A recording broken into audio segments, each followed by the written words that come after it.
Halo teman-teman, selamat datang di channel aku Tekimboy. Jadi ini adalah Simulkui kelima. Hari ini kita bakal bahas tentang reaktor, tapi yang simpel-simpelnya dulu gitu. Kita bakal belajar fundamentalnya dari pemodelan reaktor pada simulasi. Oke, buat lebih jelasnya kita langsung aja ya ke kasusnya. Jadi ini dia kasus Simulkui kelima. Soal ini aku adaptasi dari salah satu pelatihan Aspen yang pernah aku ikutin. Dan jadi kita disuruh untuk melakukan sebuah studi terhadap beberapa model reaktor. Di sini udah dikasih tahu reaksinya. Terus aliran umpannya sekian. Ini udah ada kondisi-kondisinya. Lalu juga udah ada komposisi aliran. Lalu kita akan memakai 4 model reaktor, R-Stoich, R-Gibbs, PFR, dan CSTR dengan spesifikasinya masing-masing. Nanti terkait tiap-tiap model reaktor bakal aku jelasin sekalian udah beres sama simulasinya. Oke, jadi tanpa berlama-lama langsung aja kita ke simulasi. Teman-teman, jadi hari ini kita bakal pakai Aspen Plus V10. Udah lama ya. Kemarin kan Simulkui kita HiSys terus Unisim. Kita sekarang balik lagi deh ke Aspen Plus. Nah, kita masukin komponennya. Ada etanol. Terus ada acetic acid. Nah, kita masukinnya di komponen NIM ya. Soalnya panjang dia. Jadi strip acid. Kita kasih ID kayak gini misal. Terus ada ethyl acetate. ID-nya A. Terus H2O ya tadi ya. H2O. Nah, jadi sedikit tips buat ada nama komponen atau senyawa yang lebih dari 2 kata. Jadi dipisahkannya pakai strip. Misalkan nggak kayak gitu, nanti bakal lama. Misalkan ya, ethyl acetate gitu. Nah, dia bakal find now dulu, terus nanti cari lagi banyak gitu. Jadi biar cepat kayak gitu. Kita delete row. Oke, sekarang ke method. Kita bakal pakai NRTL Hoc. Buat yang masih bingung milihnya, bisa langsung ke wizard ya. Ada method assistant-nya. Gitu. Oke. Ada meter. Kita ini ke hot zeta ini. Udah ya? Oh, belum. NRTL. Oke, itu ya. Udah beres.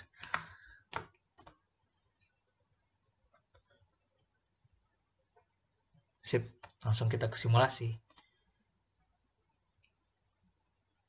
Oke, jadi step 1, aku bakal bikin feed stream. Nah, kita definisin dulu. Jadi temperaturnya 50 Celsius, 2 bar. Terus mol flow-nya udah diketahui nih. Airnya 8,9. Hati-hati nih, jangan kebalik. Terus etanol 186,6.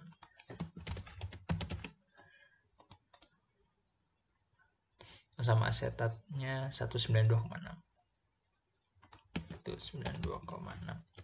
Nah, ini kan nanti etil asetatnya kan jadi produk ya. Gitu. Udah tulisannya mix gini. Nah, kita kan bakal ngelakuin simulasi buat 4 reaktor kan. Nah, mungkin aku pikirannya kita satuin aja ya, jadi di satu flowsheet nih. Nah, biar kita nggak capek nih buat bikin 4 feed stream, kita pakai di manipulator ada duplikat namanya. Nah, kayak gitu. Nah, jadi dia bakal tujuannya menduplikasi feed yang ada di sini. Nih, kita misalkan bikin banyak kan nih.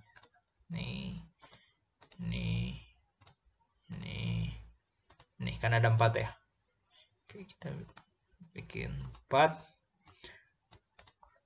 Run. Oke, kita lihat resultnya ya. Kita ke Nah, stream result, lihat dia bakal mengcopy dari S1. Semuanya bakal sama. Ya. Gitu. Nah, sekarang kita tinggal namain aja ini misal feed buat Stoich. Buat yang stoichiometry, ini feed buat C-Gibbs. Ini feed buat PFR. Ini feed buat CSTR. Gitu. Kita bakal ngelakuin ini satu-satu ya. Kita mulai dari yang gampang dulu deh, yang R-Stoich. Kita ada di reaktor. Nah, ini ada banyak ya model reaktornya. kita bakal pakai R stoik.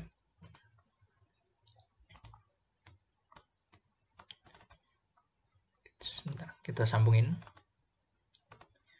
bikin feed stream. Maaf, maksudnya product stream. Kita kasih nama product stoik. Ini kita kasih nama stoik. Oke. Temperaturnya kita samain kayak tadi. 52 bar. Nah, reaction, kalau misalkan di Aspen Plus, kita bisa langsung nih reactionnya di Simulation tab. Kalau di HYSYS gak bisa ya. Nah, kita new, terus kita lihat reaksinya. Etanol, acetic acid,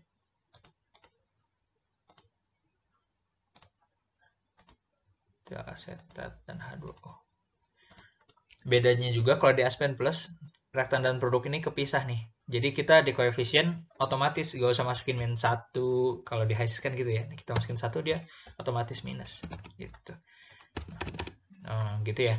Nah, kalau misalkan kita pakai stoik ini, dia bakal kayak gini nih tampilannya. Jadi kita pakai konversi. Nah, konversinya tadi kan udah dibilang ya, etanol. Nah, etanolnya 70%. Nah, udah semuanya, kita bisa run. Oke, udah ada hasil ya. Kita lanjut sekarang ke Gibbs. Kita sambungin material stream. Kita kasih nama ini Gibbs.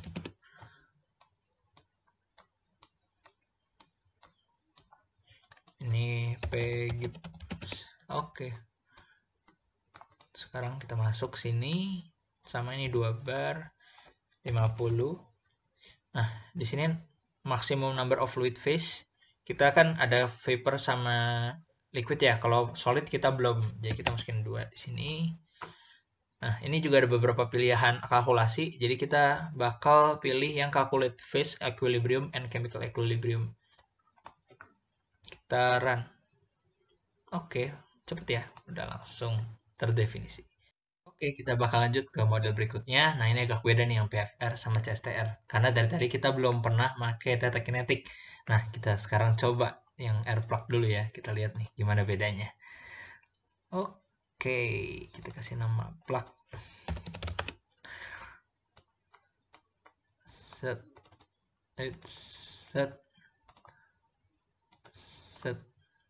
Nih, ngumpet.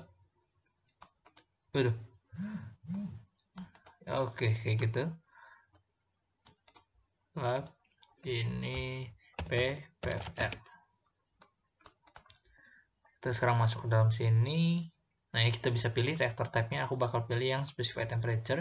Kan kita udah tahu ya, temperaturnya 50. Bener gak? Betul. Konfigurasi tadi panjangnya 2 meter, 0,3 diameternya. Reaction, nah belum ada, kita bikin new. Pilih yang general. Oke, kita bagian ini udah, kita sekarang ke reaction. Oke, namanya misalkan reaksi.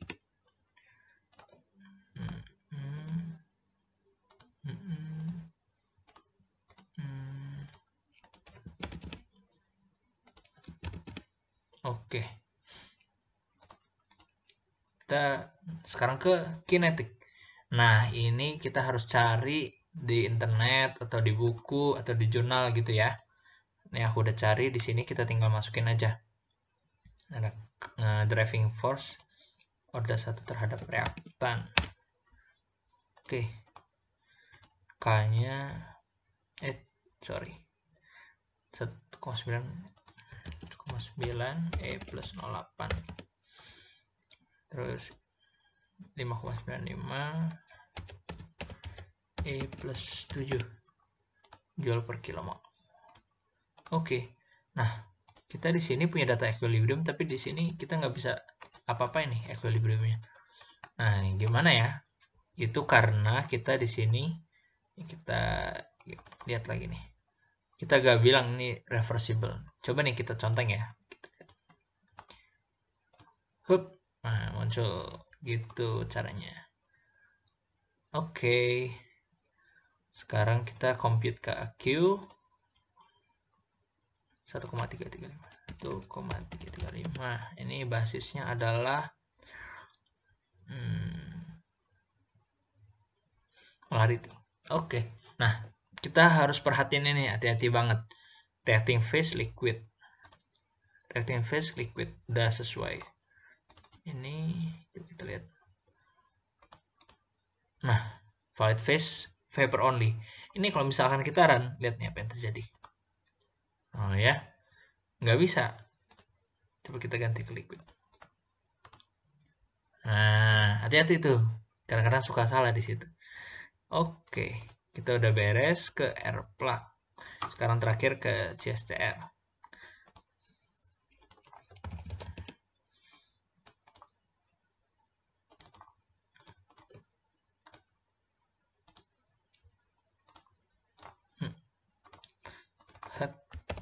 CSTR. Oke, kita masuk ke dalam. Pressure-nya 2 bar. Temperatur 50 Celsius. Valid phase vapor only. Nah, kita ganti ke liquid. Volume. Ini kan bisa volume atau bisa residence time. Tapi kita kan dikasih tahunya kan volume ya. 0,14.